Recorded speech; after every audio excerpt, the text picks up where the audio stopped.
Olá, meus amores! Hoje estudaremos fim do bloco comunista.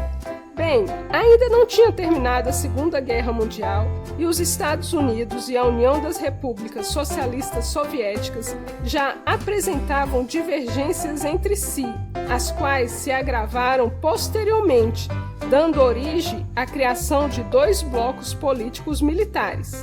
O bloco capitalista ou ocidental, liderado pelos Estados Unidos, defende o capitalismo, pretende o domínio mundial, tem medo das armas soviéticas. E o bloco comunista, ou Bloco do Leste Europeu, liderado pela União das Repúblicas Socialistas Soviéticas, defende o comunismo, pretende o domínio mundial e tem medo das armas americanas. A União Soviética entrou em colapso nos anos finais da década de 1980. Essa derrocata do Império Soviético está relacionada com o desgaste do modelo comunista de governo implantado na Rússia em 1917 por Lenin e difundido para outros países do leste europeu nas décadas seguintes, sobretudo durante o período do totalitarismo stalinista. Após o fim da Segunda Guerra Mundial, rapidamente a bipolaridade foi estabelecida entre os dois blocos, capitalistas, liderados pelos Estados Unidos da América, e o bloco comunista, liderado pela URSS. Enfim, a cortina de ferro estava estabelecida. O governo centralizador e coercitivo da União das Repúblicas Socialistas Soviéticas, a partir da década de 1970, foi se tornando incompatível com a realidade da globalização e da modernização tecnológica apresentada por outros países, onde predominava a cultura política democrática e a economia do livre mercado. Na virada da década de 80, a União Soviética via-se na contingência de cortar gastos com guerra. A guerra com o Afeganistão, país profundamente influenciado pela estrutura de poder comunista soviético da década de 70, expôs a Rússia a uma grande deliberalidade militar, força de resistência islâmica contra a sovietização afegã foram armadas e treinadas pelos Estados Unidos da América, mas também passaram a receber auxílio militar da China, que rompeu com a União Soviética anos antes, o que conduziu o exército soviético a sucessivas derrotas. É irônico como o feitiço virou contra o feiticeiro, com relação aos ataques terroristas do 11 de setembro. O próprio Estados Unidos forneceu treinamento e armas aos afegãos. Voltando ao Partido Comunista, em 1985, Mikhail Gorbachev é eleito como novo líder e ficou encarregado de promover reformas profundas na estrutura do Estado soviético, de modo a garantir a subsistência do regime.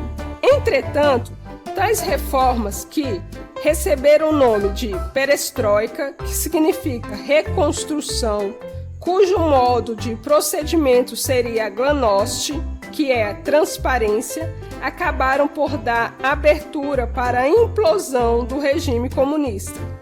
Tiveram várias execuções de ações que não deram certo.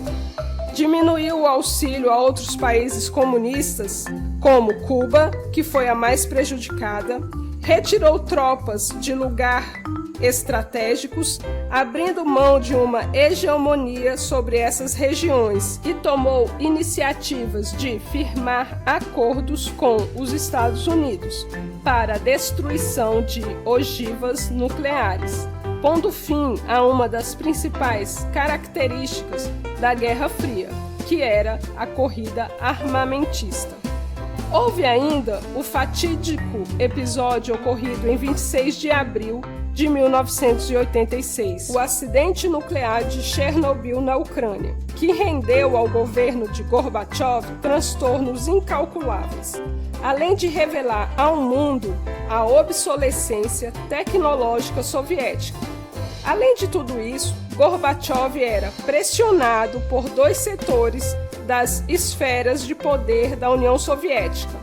Um da linha dura, comandado por Valentin Pavlov, e o setor liberalizante e progressista, comandado por Boris Yeltsin. Em 1991, Gorbachev não aguenta, renuncia ao cargo da presidência, reconhecendo assim o seu fracasso, as reformas e o colapso da União Soviética. A partir de então, a CEI é formada, Comunidade dos Países Independentes, que implantou um modelo de representação política de acordo com a sua realidade. Com a queda do Muro de Berlim, símbolo da Guerra Fria, marco que vai finalizar a desintegração da União Soviética, inaugurando assim um novo período na história mundial. Quando Yeltsin assumiu o poder, a Rússia estava em transição política. Seu trabalho como presidente foi muito polêmico. Uma crise econômica não resolvida, rebeliões na Chechênia, sua adição ao álcool, seu caráter instável e a sua saúde fraca foram tornando impopular dentro da União Soviética. Em 2000, Yeltsin foi substituído por Vladimir Putin. Yeltsin faleceu por problemas cardíacos. Bem, e assim se dá o fim da Guerra Fria, a queda do Muro de Berlim em 1989, a reunificação da Alemanha em 1990, fim da União das Repúblicas Socialistas Soviéticas em 1991, queda paulatina dos regimes socialistas no leste europeu e início de uma nova ordem mundial. Espero que tenham gostado da aula. Estudem, pesquisem, bons estudos e até a próxima!